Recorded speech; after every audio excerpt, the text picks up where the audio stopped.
23 पर उत्क्रमणीय प्रक्रम के लिए तापमान दिया है 300 केल्विन। क्वेश्चन नंबर है ये 23, राइट। तो आयतन 1 लीटर से 10 लीटर हो गया है, तो V इनिशियल दे रखा था 1 लीटर और V फाइनल दे रखा है 10 लीटर, मतलब आयतन में प्रसार हुआ, आयतन में प्रसार हुआ है।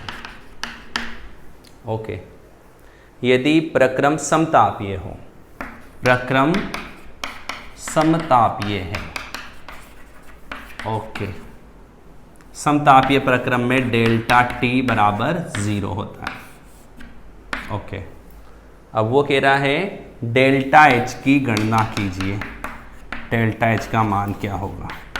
तो ये IIT 2004 में सवाल आया था, बहुत इम्पोर्टेंट क्वेश्चन है ये, सब ध्यान से समझना इसको, ठीक है। तो बच्चों हमें पता है कि डेल्टा H बराबर delta E plus delta NG RT। अब बच्चों यहाँ पर हमें प्रक्रम दिया है, कोई अभिक्रिया तो दी नहीं है। तो एक बात ध्यान रखना, हम जब ऐसा बोले यदि T नियत है तथा N भी नियत है, क्योंकि अभिक्रिया तो दी नहीं है, लेकिन T परिवर्तनशील है और T भी क्या है, नियत है। T क्या है, नियत है। तो कुल मिला के एक बात याद रखना, इसको हम ऐसा लिख सकते हैं इस समीकरण को, फिर डेल्टा H बराबर delta E plus N R delta T।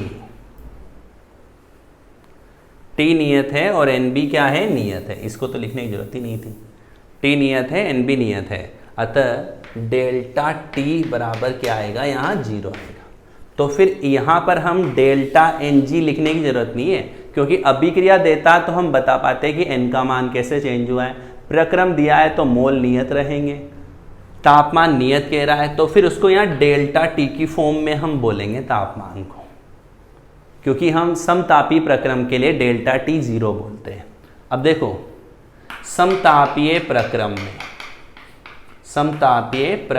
में डेल्टा E भी 0 होता है, तो डेल्टा H यहाँ 0, ये नियत, और इसका मान भी 0, तो कुल मिला के आंसर भी क्या आया, 0। तो इस क्वेश्चन का आंसर हमारे क्या आएगा, 0। और आप देख लीजिए 0 कौन से ऑप्शन में है, तो इसका आंसर आएगा 3, आंसर इज 3। तो इसमें बहुत लॉजिकल सवाल है ये। V1 V2 का मान देकर ऐसा सोचेंगे कि कोई अन्य फॉर्मूला लगेगा, हम उत्क्रमणीय समतापीय प्रक्रम में प्रसार कार्य वाला सूत्र लगा दे एक, तो जबकि यहाँ पे कोई ऐसा इश्यू नहीं है। आप ये जो समीकरण है ना, इसको इस रूप में लिखेंगे, यहाँ पे N नियत है, R भी नियत है, लेकिन T जो है उसको डेल्टा T लिखेंगे, T नहीं लिखेंगे।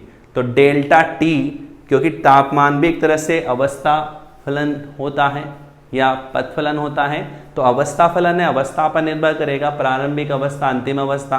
जब तापमान नियत है तो डेल्टा T बराबर 0 आएगा। तो इस केस में डेल्टा E 0, नियत तापमान वाले प्रक्रम पर आंतरिक ऊर्जा में कोई परिवर्तन नहीं होता, तो ये भी 0 हो गया, ये भी 0 हो गया, तो डेल्टा H का मान भी क्या हुआ, 0। मतलब ऐसे प्रक्रम में कोई एंथैल्पी परिवर्तन नहीं होगा। तो ये क्वेश्चन नंबर 23 हमारा हल हो जाएगा। 24 देखिए, ठीक है, 24 देखना। अब आप इसको समझ लेना, बहुत अच्छा सवाल था ये।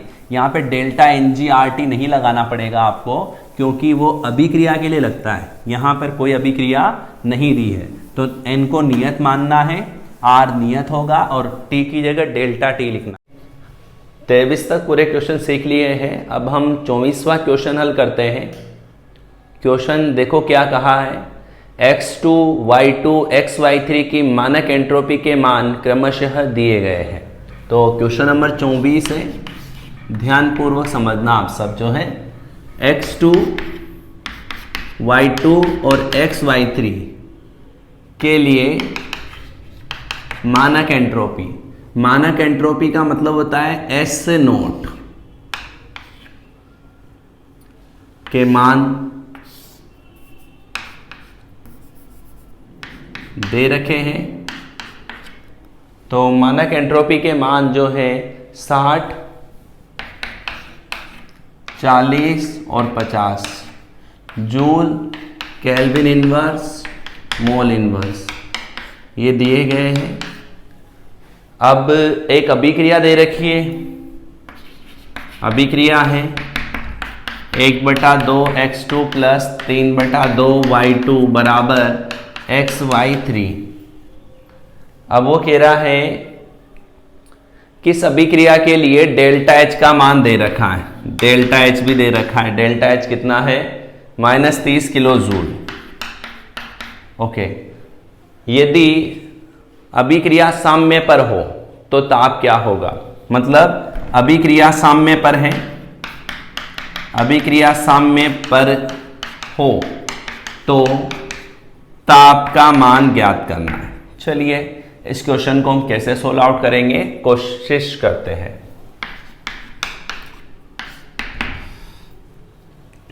देखो बच्चों, सबसे बड़ी बात यह है कि ऐसे क्वेश्चनों में हमें दिमाग ये लगाना है कि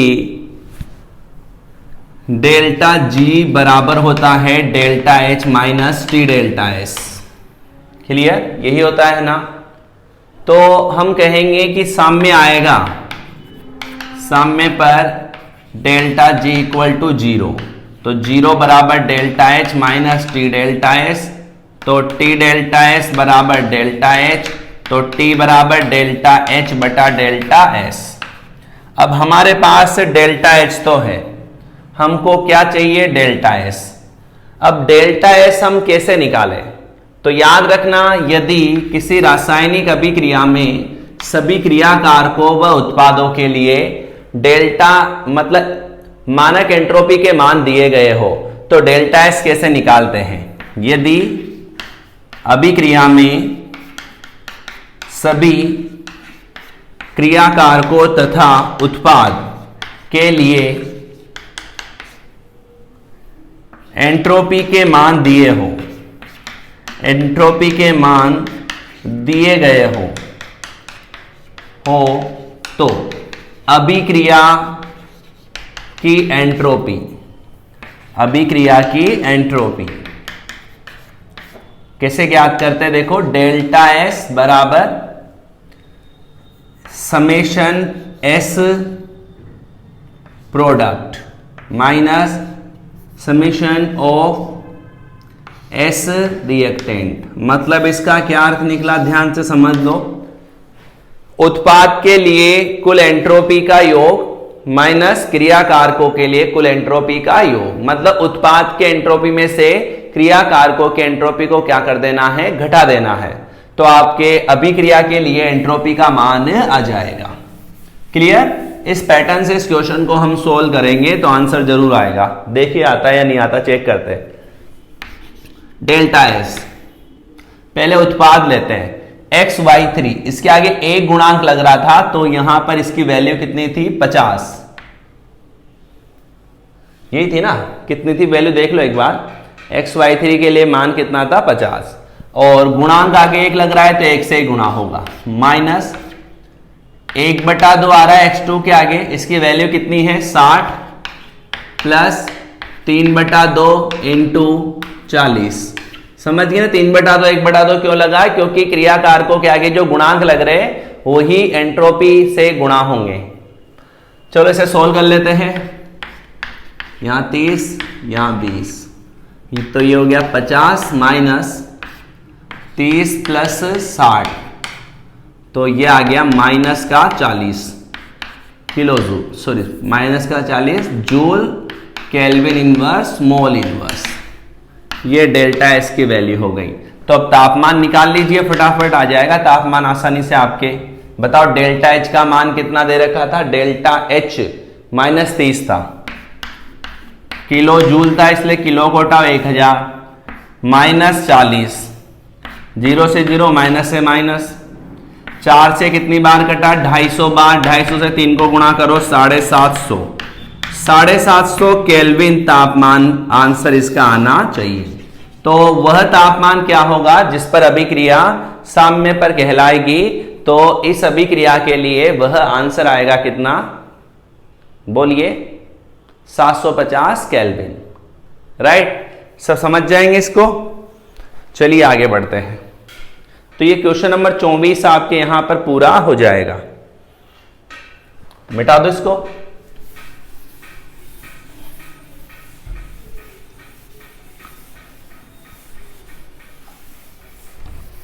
नेक्स्ट आप समझिएगा क्वेश्चन नंबर 25। एक तंत्र है जो 600 जूल ऊष्मा अवशोषित करता है। तो अवशोषित ऊष्मा में सब पॉजिटिव होती है जिसका मान है 600 जूल, और तंत्र 250 जूल कार्य भी करता है।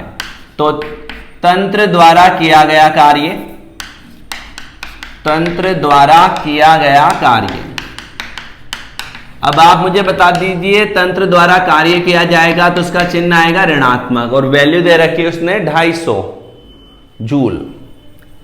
अब वो कह रहा है कि आंतरिक ऊर्जा में परिवर्तन ज्ञात करो। ठीक है, तो हम एक नियम पढ़ा था फ्लोट, फ्लोट से डेल्टा ई बराबर क्यू प्लस डब्लू। अब वैल्यू भर दो, क्यू का मान 600 प्लस में, डब्लू का मान माइनस में आ गया 250। तो 600 में से 250 घटा कितना आ गया, 350 जूल। तो इस क्वेश्चन का आंसर आएगा 350 जूल आंतरिक ऊर्जा में वृद्धि होगी यहां पर। तो ये एक बहुत सरल सीधा क्वेश्चन था और ये फ्लोट पर आधारित था। ठीक है, ये भी एक अलग पैटर्न का सवाल था, कर लेंगे आप बताओ। तो ये 25 नंबर क्वेश्चन हमारे हल हो जाएगा। देखिए आगे लास्ट क्वेश्चन है क्वेश्चन नंबर 26। 27 डिग्री सेंटीग्रेड पर एक आदर्श गैस के 2 मोल का, तो तापमान है 27 डिग्री सेंटीग्रेड मतलब 300 केल्विन, मोल की संख्या है 2 मोल, और उत्क्रमणीय प्रसार किया गया है। आयतन पहले दे रखा है शुरुआत में 10 डेसीमीटर क्यूब, बाद में हो गया कितना 100 डेसीमीटर क्यूब। क्लियर। तो वो कह रहा है कि एंट्रोपी में परिवर्तन क्या होगा, डेल्टा एस। चलो ठीक है, तो हमने सवाल पढ़ा है, क्वेश्चन मतलब हमने इसका फॉर्मूला पढ़ा है, डेल्टा एस बराबर होता है क्यू रिवर्सिबल बटा टी। ये फॉर्मूला हम लगाते हैं। अब क्यू हमारे पास होनी चाहिए तो हम फ्लोट्स का उपयोग करेंगे। देखो फ्लोट से डेल्टा ई बराबर क्यू प्लस डब्लू। अब हमको पता है समतापीय प्रक्रम में, अरे अब तो याद हो गया होगा, समतापीय प्रक्रम में डेल्टा ई बराबर होता है 0। जब डेल्टा ई बराबर 0 हुआ तो क्यू बराबर हो गया माइनस डब्लू। क्यू किसके बराबर हो गया, माइनस डब्लू के।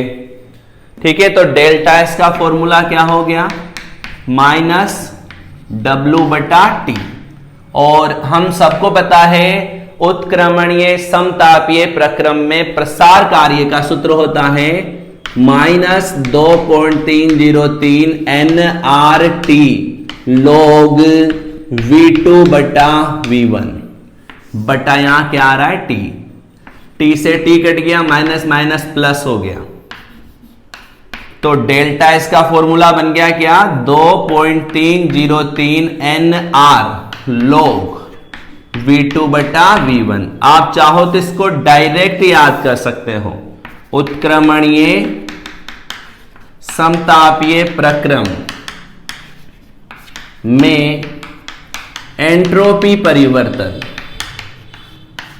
मैं चाहूंगा आप डायरेक्ट याद कर लें। उसमें एनआरटी आता था, उसमें टी हटा दो बस, और माइनस की जगह प्लस आ जाएगा। ठीक है, तो ये बात ध्यान रखना। अब तो क्या बचा, वैल्यू पुट करो, 2.303 n की जगह 2 r की जगह 8.314।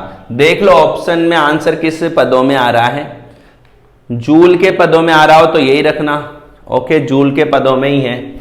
लॉग V2 का मान 100 और इसका मान 10, डेसीमीटर क्यूब से डेसीमीटर क्यूब कट ही जाएगा तो log 10 आया।